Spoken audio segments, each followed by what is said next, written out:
Praise the Lord. സ്നേഹമുള്ളവരെ, നമ്മുടെ ജീവിതം അനുഗ്രഹിക്കപ്പെടണമെങ്കിൽ നാം ദൈവത്തിൽ ശരണപ്പെടണം.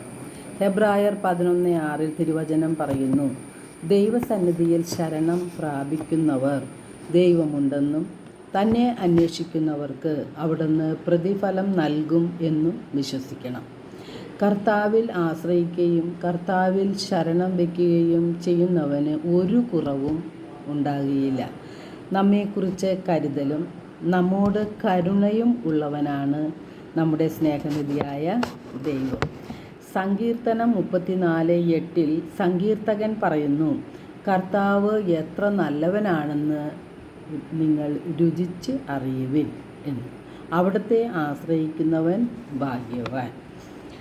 നമുക്ക് കർത്താവിൽ ആശ്രയം വയ്ക്കണമെങ്കിൽ നമുക്ക് കർത്താവിൽ വിശ്വാസം ഉണ്ടായിരിക്കണം.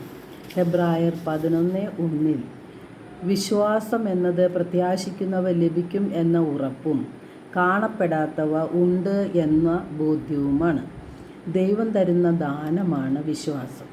ഈ വിശ്വാസത്തെ നമുക്ക് വർദ്ധിപ്പിക്കാൻ സാധിക്കും. റോമ 10:17 വിശുദ്ധ പൗലോസ്ലീഹ പറയുന്നു, വിശ്വാസം കേൾവിയിൽ നിന്നും, കേൾവി യേശുക്രിസ്തുവിനെ പറ്റിയുള്ള പ്രസംഗത്തിൽ നിന്നുമാണ് ഉണ്ടാകുന്നത്.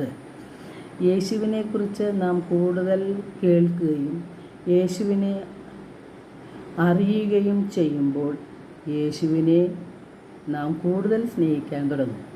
യേശുവിനെ കൂടുതൽ സ്നേഹിക്കുമ്പോൾ യേശുവിൻ്റെ വചനങ്ങളിൽ നമുക്ക് വിശ്വാസവും അതുവഴി അത് ജീവിതത്തിൽ പ്രാവർത്തികമാക്കണമെന്നുള്ള ചിന്തയും നമ്മുടെ ഹൃദയത്തിൽ ഉണ്ടായിരിക്കും.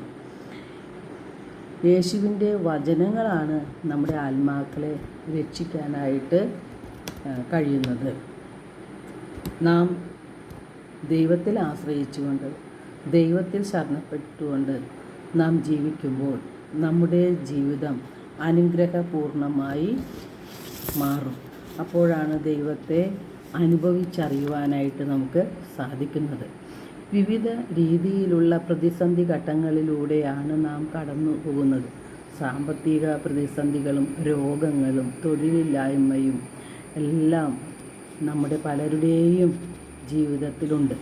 ഇതുമൂലം നാം എല്ലാവരും ദുഃഖിതരും ഉത്കണ്ഠാകുലരുമാണ്. ദൈവത്തിൽ വിശ്വസിക്കുകയും ദൈവത്തിൽ ആശ്രയിക്കുകയും ചെയ്യുമ്പോൾ നാം ആഗ്രഹിക്കുന്നതിലും കൂടുതലായി നമ്മുടെ ജീവിതം അനുഗ്രഹിക്കപ്പെടും. 1 പത്രോസ് 5:6 തിരുവചനം പറയുന്നു, ദൈവത്തിൻ്റെ ശക്തമായ കരത്തിൻ കീഴിൽ താഴ്മയോടെ നിൽക്കുവിൻ. തക്ക സമയത്ത് അവിടുന്ന് നിങ്ങളെ ഉയർത്തിക്കൊള്ളും. നിങ്ങളുടെ ഉത്കണ്ഠകളെല്ലാം അവിടുത്തെ ഏൽപ്പിക്കുവിൻ. അവിടുന്ന് നിങ്ങളുടെ കാര്യത്തിൽ ശ്രദ്ധാലുവാണ്.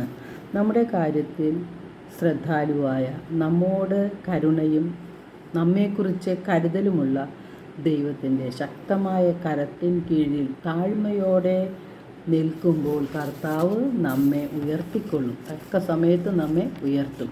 ഏശയ്യ 40:31 തിരുവചനം പറയുന്നുണ്ട്, ദൈവത്തിൽ ആശ്രയിക്കുന്നവൻ വീണ്ടും ശക്തി പ്രാപിക്കും.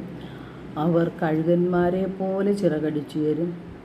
അവർ ഓടിയാലും ക്ഷീണിക്കുകയില്ല, നടന്നാൽ തളരുകയുമില്ല.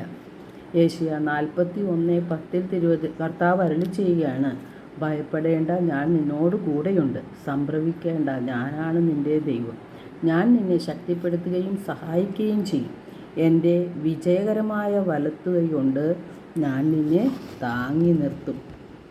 കർത്താവിൽ ആശ്രയിക്കുന്നവൻ്റെ കൂടെ കർത്താവ് ഉണ്ടായിരിക്കുകയും കർത്താവ് അവനെ സഹായിക്കുകയും ശക്തിപ്പെടുത്തുകയും അവനെ താങ്ങി നിർത്തുകയും ചെയ്യും.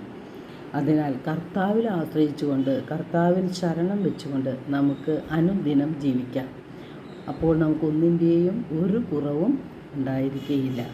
എല്ലാവർക്കും ഒരു നല്ല ദിനം ആശംസിക്കുന്നു. ദൈവം നമ്മെ ഓരോരുത്തരെയും സമൃദ്ധമായി അനുഗ്രഹിക്കട്ടെ.